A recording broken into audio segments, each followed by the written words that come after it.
လူကြီးမင်းများရှင်အိမ်ပေးကျော်နဲ့စားတော့ကုန်မျိုးစုံလုပ်ငန်းလက်ထိလက်ကားဖြစ်ကြည့်ဆိုင်တစ်ကြီးရဲ့အကြောင်းကိုဂုဏ်ယူစွာနဲ့အနေငယ်မိတ်ဆက်ဖွင့်ပြပါစားတော့ကုန်များဟာဆိုရင်တော့ကျမတို့ရဲ့လူမှုဘဝမှာမရှိမဖြစ်အဓိကအရေးပါတဲ့အရာများဖြစ်တယ်လို့တေးစားအဖြစ်ပဲသုံးဆောင်ကျမတို့စမ်းကြည့်တဲ့ထမင်းတွေပဲခင်းလျာအဖြစ်တွဲဖက်သုံးဆောင်ပြီးဖြစ်စေအိမ်မှာဆိုရင်တော့တန်ရှင်းလက်ဆက်ပြီးတော့အရသာရှိတဲ့စားတော့ကုန်အမျိုးပေါင်း200ကျော်ကိုစနစ်တကျထုတ်လုပ်မှုတွေတန်ရှင်းလက်ဆက်တဲ့ရောင်းချမှုဖြန့်ဖြူးမှုတွေနဲ့အတူထုတ်လုပ်လျက်ရှိပါတယ်အရသာတွေမကမင်းနဲ့ကျန်းမာရေးနဲ့ညီညွတ်အောင် new design ထုတ်လုပ်ထားတာကြောင့်လူကြီးလူငယ်ဒါမှမဟုတ်စိတ်ချလက်ချ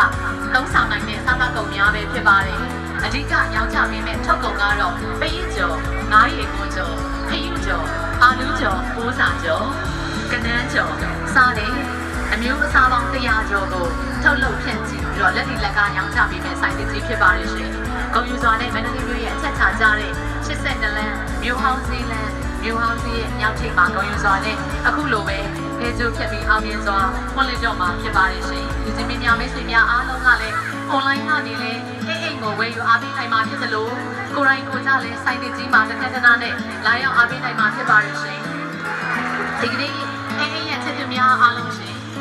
အခုဆိုရင်တော့အားလုံးလည်းဆောင်းဆောင်းလေးလေးရောက်ရှိနေရပြီဖြစ်တဲ့အတွက်အခုချိန်ကနေစတင်ပြီးတော့အိမ်ပေးကြော်နဲ့စားတောက်ကုန်မျိုးစုံလုပ်ငန်းလက်ဒီလက်ကစိုက်တစ်ကြီးရဲ့ပုံမွေးအခမ်းအနားအစီအစဉ်များကို everyday များအားလုံးရဲ့လှိုင်လေးတဲ့လက်ခုပ်ဆန်များနဲ့အတူစတင်လိုက်ပြီးဖြစ်ပါကြောင်းကြေညာအပ်ပါရရှင်